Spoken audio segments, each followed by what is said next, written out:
ದಿನಾಂಕ 6/3/2025 ನಮ್ಮ APMC police ಠಾಣೆಯಲ್ಲಿ ಒಂದು ಆರ್ಮ್ಸ್ ಆ್ಯಕ್ಟ್ ಅಡಿಯಲ್ಲಿ ಪ್ರಕರಣ ದಾಖಲಾಗುತ್ತೆ. ಕ್ರೈಮ್ ನಂಬರ್ 22/25 ಸೆಕ್ಷನ್ಸ್ 25A ಮತ್ತು 1A ಎ ಮತ್ತು 29B A ಆ್ಯಂಡ್ B ಅಡಿಯಲ್ಲಿ ಪ್ರಕರಣ ದಾಖಲು ಮಾಡಿಕೊಂಡು ಆರೋಪಿಯಾದಂತಹ ನಯೀಮ್ ಶಿರಾಜ್ ಶಾಮಣ್ಣವರ್ ಈತನನ್ನು ಕಸ್ಟಡಿಗೆ ತಗೊಂಡು ನಾವು ವಿಚಾರಣೆ ಒಳಪಡಿಸಿದಾಗ ಆತನ ಹತ್ರ ಕಂಟ್ರಿ ಪಿಸ್ತೂಲ್ ಇರುವಂತಹ ಬಗ್ಗೆ ಮಾಹಿತಿ ಇರುತ್ತೆ.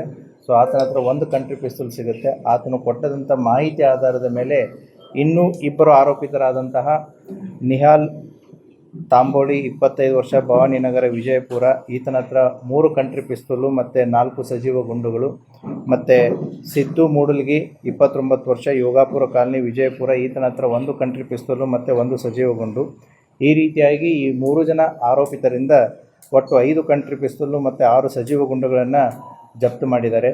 ಈ ಕಾರ್ಯಾಚರಣೆಯಲ್ಲಿ ನಮ್ಮ ಎಡಿಷನಲ್ SP ಆದಂಥ ಶಂಕರ್ ಮಾರಿಯಾಳ್ ಮತ್ತು ರಾಮನಗೌಡ ಹಟ್ಟಿ ಅವರು, ಹಾಗೆ DYSP ಆದಂತಹ ಬಸವರಾಜ್ ಯಲಿಗಾರ್ ಅವರ ಮಾರ್ಗದರ್ಶನದ ಅಡಿಯಲ್ಲಿ CPI ಗೋಲ್ ಗುಂಬಾಜ್ ಆದಂಥ ಮಲ್ಲಯ್ಯ ಮಠಪತಿ ಮತ್ತು APMC ಪೊಲೀಸ್ ಠಾಣೆಯ PSI ಆದಂತಹ ಶ್ರೀಮತಿ ಜ್ಯೋತಿ ಕೋತ್ ಹಾಗೂ ಅವರ ಸಿಬ್ಬಂದಿಯವರಾದಂತಹ Gudagunti, Santosh ಮೆಲಸ್ಕರಿ, Ramesh Jadhav ಬನಪಟ್ಟಿ, Asif Lashkar, Yogish Mali, Bhimashankar ಮಕ್ನಾಪುರು, Anand Hirekurbar, SA Poojary, SB ತೆಲಗಾಂವ್, SS Biradar, Srikanth Poojary ಇವರು ಅತ್ಯುತ್ತಮವಾಗಿ ಕಾರ್ಯವನ್ನು ನಿರ್ವಹಿಸಿ ಈ 3 ಜನ ಆರೋಪಿತರಿಂದ ಒಟ್ಟು 5 ಕಂಟ್ರಿ ಮೇಡ್ ಪಿಸ್ತೂಲು ಮತ್ತು 6 ಸಜೀವ ಗುಂಡುಗಳನ್ನು ವಶಪಡಿಸಿಕೊಳ್ಳುವಲ್ಲಿ ಯಶಸ್ವಿಯಾಗಿರ್ತಾರೆ.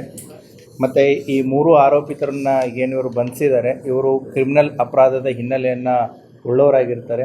ಈಗಾಗಲೇ ಅವರ ಮೇಲೆ ಸಾಕಷ್ಟು ಅಪರಾಧಗಳನ್ನು ಕೂಡ ದಾಖಲು ಆಗಿದೆ. ಅದರಲ್ಲಿ ಸಿದ್ದು ಮೂಡಂಗಿ ಈತನ ಮೇಲೆ ಒಟ್ಟು 6 ಪ್ರಕರಣಗಳು ಇರ್ತವೆ.